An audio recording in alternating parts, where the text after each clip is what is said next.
This is CGTN, China Global Television Network.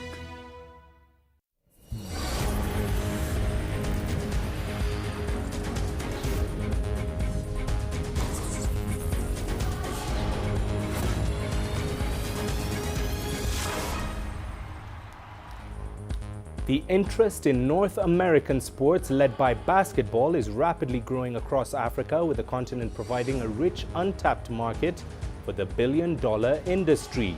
On Sports Scene tonight, we highlight the increasing popularity of North American sports that have for decades played second fiddle to association football exported from Europe. Hello and a very warm welcome to you. This is Sports Scene, your home of African sports news, views and interviews from across the continent and beyond. It's great to have you joining us this week. I'm Mahia Mutua in Nairobi. Also coming up on the program, players and officials welcome the return of Guinean Basketball League action following COVID-19 suspension. And North American sporting imports led by basketball command huge following in South Africa. Well, we kick off with some news from Abidjan, where Côte d'Ivoire's Jacques Anouma has become the latest candidate to pull out of the race to become the next president of the Confederation of African Football. He has instead thrown his weight behind South African billionaire Patrice Motsepe. Anouma has reportedly agreed to give up his bid in exchange for the post of advisor. CGTN's Astatal brings us more. South Africa's Patrice Motsepe is inching closer to becoming the new president of the Confederation of African Football. This is after the former head of Côte d'Ivoire football, Jacques Anouma, withdrew his candidature on Friday. Anouma and fellow candidates Senegal's Augustin Senghor and Ahmed Yahya of Mauritania are expected to sign an agreement in the presence of FIFA President Gianni Infantino. They will agree to give up their bids in exchange for the post of advisor and 2 vice presidencies, respectively. Anouma initially had a 4-point plan to serve African football. It's time to take matters into our own hands and give priority to our king sport. It's time to think about the influence of football in Africa. If I'm elected, I'll devote myself entirely to this task. It's a real program of restoration of CAF that I want to achieve. I want to restore its administration, its ambitions, its management, its performance and its image. At the head of an executive committee that is united, supportive, committed and responsible for its choices, we will succeed in making African football a reference in the world. To achieve this, we must promote 3 values. Modernity, responsibility and transparency will be at the heart of our actions. For some time now, the question of FIFA's interference in African football sparked furious debate. Before his withdrawal, Anouma had also been a firm critic of Zurich's push to control the continent's football. Africans must take charge of their own destiny. If you take your destiny into your own hands, you'll obviously ignore interference. Some countries with candidates for the presidency of CAF have benefited from the visit of the FIFA president on at least 4 occasions. President Gianni Infantino visited 2 candidates. At this very moment, he's in Rwanda, and it is reported that my opponent, Patrice Motsepe, is there. Would it not be fair for him to visit all the candidates? The CAF presidential elections will take place on the 12th of March, with Anouma becoming the last of the 3 candidates to step down from Motsepe. It appears that once again, that FIFA's and indeed Infantino's wishes have carried the day in the tussle for the control of African football. Astatal, CGTN. Well, let's turn to our top subject today. The top-ranked men's basketball team in Africa, the Tigers of Nigeria, qualified unbeaten at the recent Afro-Basket qualifiers in Monastir, Tunisia. But while the Tigers have been the dominant force in Africa, there is one big concern: the squad is aging. CGTN's Deji Badmus finds out whether this could spell an end to their reign. It's a wonderful time for the Nigerian male basketball team, the Tigers. It's the #1 ranked team on the continent, on the FIBA ranking. They've already booked a ticket for the Tokyo 2020 Olympics, and just recently, the team set a new record at the Afrobasket qualifiers in Tunisia, winning all of their 6 games to book a spot for the Afrobasket tournament in Kigali later this year. Among the driving force of the Tigers is team captain Ike Diogo. He, along with other foreign-based players, have been instrumental to Nigeria's dominance of the game on the continent. When the Tigers file out for the Olympics later this year, it will be Diogo's 3rd Olympics with the team and possibly his last, as age is no longer on his side. It's the same thing for a number of players on the team as well, prompting questions over the future of the Tigers. I think the Federation has done quite well in scouting young players that are gradually working their way stepping into the big shoes of the likes of Ike Diogo and Alpha Farouk Aminu. I must say the future of Nigeria basketball, men's basketball, is not bleak at all with the array of talent we have. If you look at the qualifiers on the continent of Africa, you will see that we've been able to introduce new guys, young guys that are coming up. They are growing through the ranks, and it's looking like a well-oiled succession plan. And the fact that the last NBA drafts, we had about 6 to 7 Nigerians who were drafted. I think with those talents, there will be a good replacement for those who will be leaving. While Nigeria may not be short of basketball talents, homegrown talents are becoming scarce. The Tigers is virtually composed of foreign-based players, with home-based players hardly having a look in. If we can't be deceiving ourselves to think that we will end not having players from Europe, America come to play basketball for Nigeria, because we have massive talents scattered around the globe. What we need to do now, which I feel like is going to be a long-term project, is to develop the Nigerian Basketball League. To be honest with you, this federation hasn't shown that they really want those local players to actually get on, because the opportunity is not just there, and it's just to win at all costs. About getting to the Olympics, doing well. Yes, we all want to win, but I think we also need to look at developing here. So the body language doesn't suggest anything for any domestic player in terms of hope. The story is no different for the country's female basketball team, which is also dominated by foreign-based players. To make matters worse for the home-based players, the Nigerian Domestic Basketball League has not been operational for close to 3 years now, over a long-drawn leadership crisis in the Nigerian Basketball Federation. It's indeed a surprise that both the male and female national teams have managed to remain immune to that crisis and continue to dominate the game on the continent. Deji Badmos, CGTN, Lagos, Nigeria. Rwanda's Patriots Club will be the only East African side when the inaugural 12-team Professional Basketball Africa League that was postponed from last year due to the global pandemic eventually begins. CGTN's Mohamed Abubakar brings us their story. The highly anticipated launch of the Basketball Africa League was among the long list of sporting events rescheduled to this year due to the pandemic. The International Basketball Federation (FIBA) and American Pro League (NBA) partnered to set up the Continental African competition. Although no tip-off date has been set yet, the competition is expected to get started later this year. Rwanda's Patriots Basketball Club will be East Africa's sole representatives in the BAL, a competition the club is looking forward to. I think it's probably the first time that African basketball is going to be at that global scale, and to be the first team in the region, the first team in Rwanda to be playing at that level, it gives us a big sort of platform to showcase what we've been trying to dream about for the last 5 years. And what we're trying to achieve is basically how do we grow basketball in Rwanda, how do we give youth in Rwanda a platform to sort of showcase their talent. So there's no better platform to show your talent than BAL. It's basically NBA in Africa. The Patriots have been a dominant force in Rwanda, winning the country's domestic basketball league for a record 5th time last year. For Captain Aristide Mugabe, competing against top clubs from around Africa is a challenge the team is relishing. It's a great chance to compete with the best teams in Africa.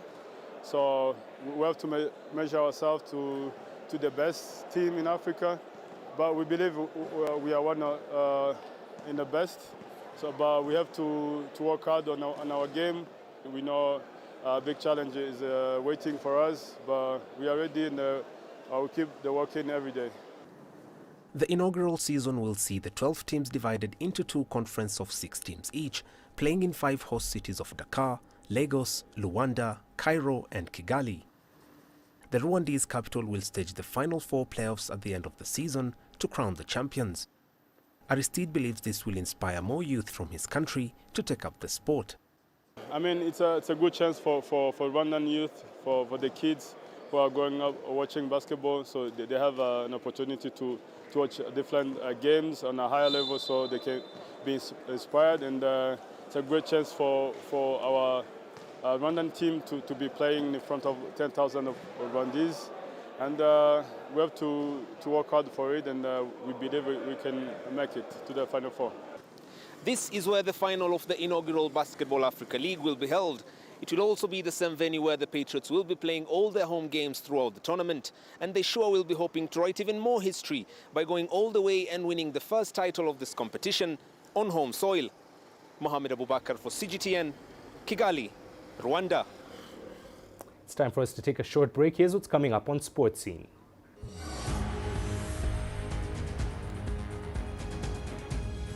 Players and officials welcome the return of Guinean Basketball League action following COVID-19 suspension.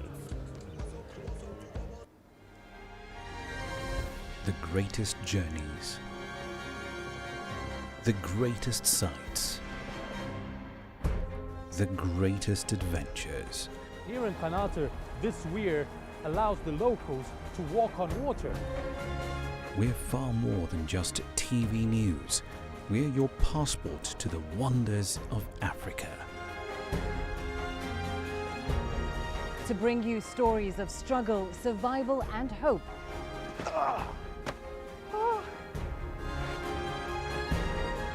So let's explore.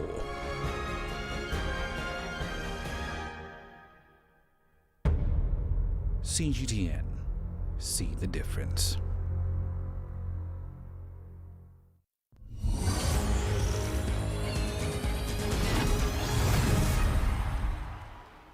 Welcome back. Now in Kenya, the men's basketball team is seeking to restore the country's lost glory after qualifying for their first FIBA AfroBasket in 28 years. Kenya Morans returned to a hero's welcome after qualifying for the 2021 FIBA AfroBasket finals to be held in Rwanda. They'll see them return to the competition after finishing 4th in the tournament the country hosted in 1993.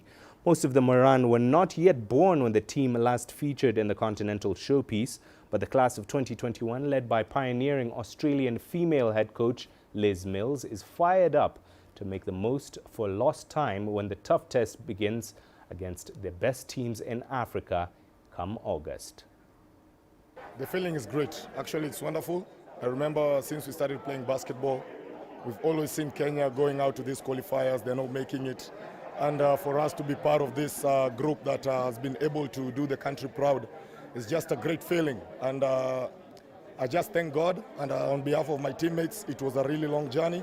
And for us to just do this thing for it's being part of this historical moment, it's something that is so great. Yes, I'm proud to be the first woman to take a team to a continental championship, regardless of if it's Africa, Europe, Asia, wherever. We need more women in these kind of positions. How do we expect young women to grow up to do great things if they don't have visible role models? As well as we want young boys and young men to realize that gender doesn't matter. You can be taught by any coach, male or female. The only thing that matters is qualifications and experience. Now, when it comes to basketball, the dream destination for many is to play in America. Kenya's Felmas Koranga is lucky to play collegiate basketball with Troy University women's team in Alabama. She spoke to CGTN on the impact and growth of basketball in Africa.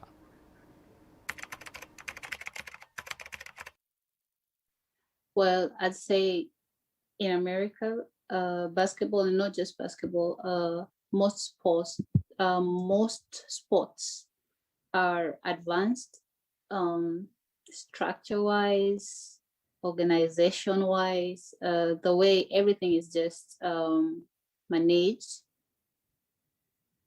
is at par, is just better than whatever we have at home. I'd say it has molded most of us. And give you an example of the Kenya Morans, right? A couple of them, I think 3 or 4, or I don't know, just most of them have played college basketball, and you can see the style of play. You can see how quick they gel with each other, and it has just given us an opportunity to explore and play in both ends, and just elevate your game. To be honest, I do not want to touch deep on that, but one thing that I'm certain is I want to see a better, how do I put this? I want to see a lot of people, especially from Kenya, because we do not get that opportunity most of the times, because not like we are not talented. We are talented, but the opportunities are not there, and it's not because they're not there, but it's because there's nobody to link these kids, these upcoming young talents, out there. So that's one thing that I definitely want to focus on.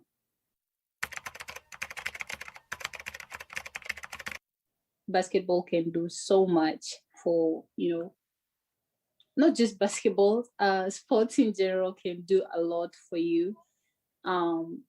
If you have the chance to do it, not unless you're injured, God forbid, but from there on, it's up to you. Like, if you want to make it, go for it. It's the inner drive, yeah? Well, the return of the 2020-2021 basketball season in Guinea last December has been a welcome development after the competition was halted for 9 months due to the global pandemic. CGTN's Wanja Mungai reports. The launch of the new season took place in one of Conakry's 28th September 2009 mini stadiums. With several matches on the program, the championship kicked off with the Women's and Men's League 2 action, with League 1 teams tipping off a few days later. On the opening day, the Women's Red Star beat Federal League Centre 59-32, while the men's team of the latter was defeated by the Do Angels Club 50-45.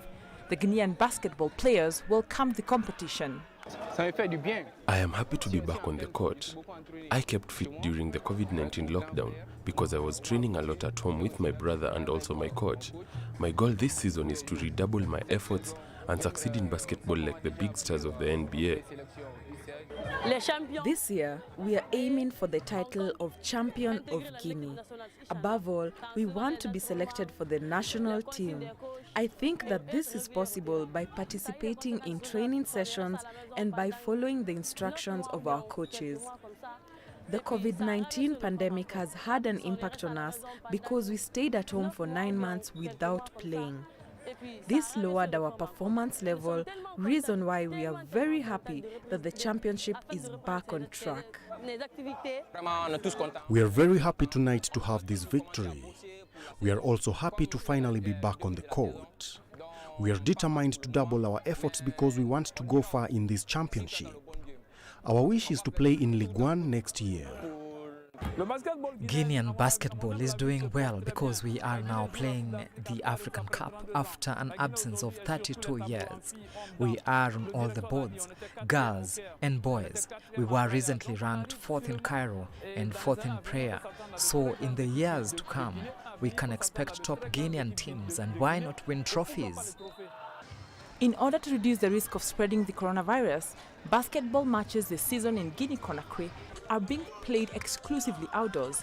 This year, the country expects to win at least one trophy in future international competitions. Wanjamungai, CGTN. Now, for many years, American sports like baseball or American football have been trying to make inroads on the continent but have struggled to make an impact. However, basketball has managed to become a huge success and continues to see growth and success in places like South Africa. Here is CGTN CS Duplessis with more. South Africa is a country which celebrated winning the Rugby World Cup in 2019 for the third time. And while cricket and soccer are yet to achieve anything close to the achievements of Siya Kolisi and his men, the big three sports continue to overshadow US sports like American football and baseball. But one sport is gaining ground and becoming part of popular culture in the Rainbow Nation.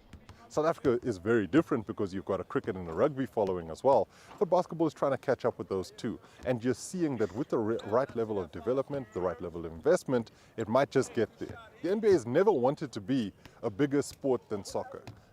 They say, why not be your second favorite sport? And that's what they've really are gunning for. And so when you have that in mind, then you realize that in essence, it's easier for some people to get involved with basketball because it's also got a massive influence on culture. I think there's a tremendous hunger for the game on the continent, and it's one of the things that we find attractive about Africa and why the NBA has articulated a long-term vision for the game on the continent. I know that it inspires all of us involved with the NBA in Africa every day, and it motivates us to get more kids exposed to the game. But basketball isn't the only US sport that is seeing growth. Mixed martial arts has been taking place in South Africa since the early 2000s and is starting to produce more talented fighters who are heading over to big promotions like the UFC and Bellator.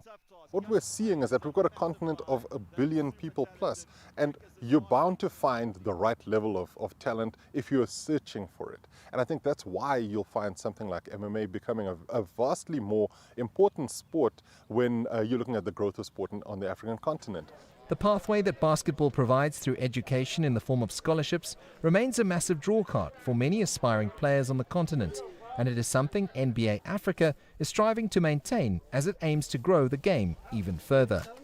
And we'll keep pushing and doing our part to make our game easy to access, easy to view, easy to play, and give people the opportunity to interact with our brand, our players, our fashion, our culture, and to go on to play the game as something that they do at an elite level, or that's something that becomes part of their lifestyle and part of their recreational.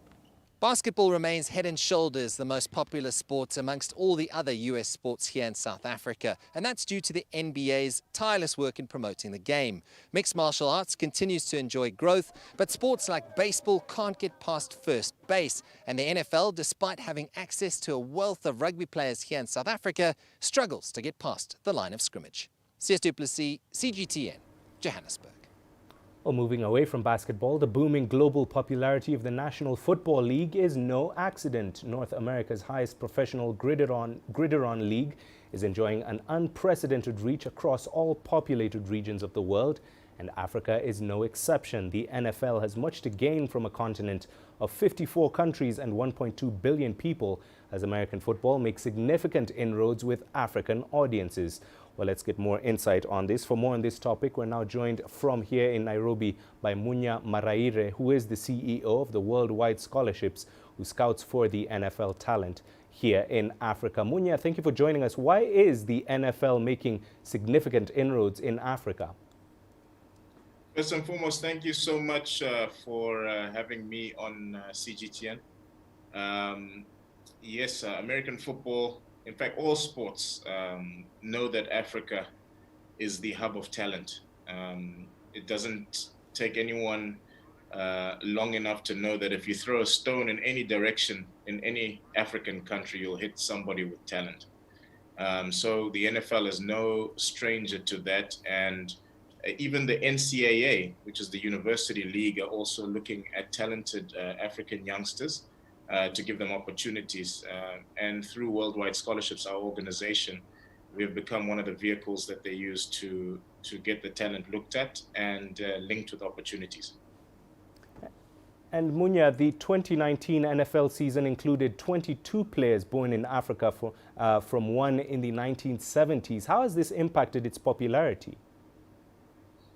Well, I think, sadly, what I think is that when you see the youngsters from Africa, most of them would go to universities or schools in the US before they ever get found out. So very few actually go straight from Africa. But we do have a few now that are going to make their names in the university as well as the professional league. Indeed. And before we let you go, Munya, just tell us, what are the basic requirements needed to start an American football team or project? Wow, you see, American football is a very interesting sport because it has a lot of personnel needed. From the coaching staff all the way to the equipment. You know, as you've seen on television, people wearing helmets, pads, the different kinds of balls, even the fields and the other equipment are very important. You'll find that on a team, you actually have 66 players rather than your rugby, which has 15, or soccer, which has 11. So starting a team, you need to actually have obviously the personnel to be able to coach. I know here in Kenya, I got a chance to go and see the American Football League here. And, you know, you had 11 players playing against 11, and they were playing both sides of the ball, versus in the United States where people actually focus on having each player in a different position. If you're in defense, you play defense. If you're offense, you play offense. So as worldwide scholarships, I think we need to bring more education in the sport. And I'm speaking to people at the NFL for us to bring events to Africa this year, as well as next year, where we would then be able to scout and also train and develop coaches as well as athletes to be able to make the sport take off in Africa the way that it needs to, so that our players actually have the same kind of opportunity that international players do to reach the NFL or to the university league. All right, Munya, very good. Thank you very much for sharing with us. Munya Maraire, who is the CEO at Worldwide Scholarships, joining us live here in Nairobi. That's all we have for you on this edition of Sports Scene. Thank you very much for watching. Do remember, you can send your feedback to the contacts on your screen and give us a follow on our digital media platforms. I'm Mahia Mutua. Thanks for watching. We leave you with images of different Arctic sports that have combined for X Project, a daredevil hybrid event in the snowy landscape of the Engadine Mountains in Switzerland.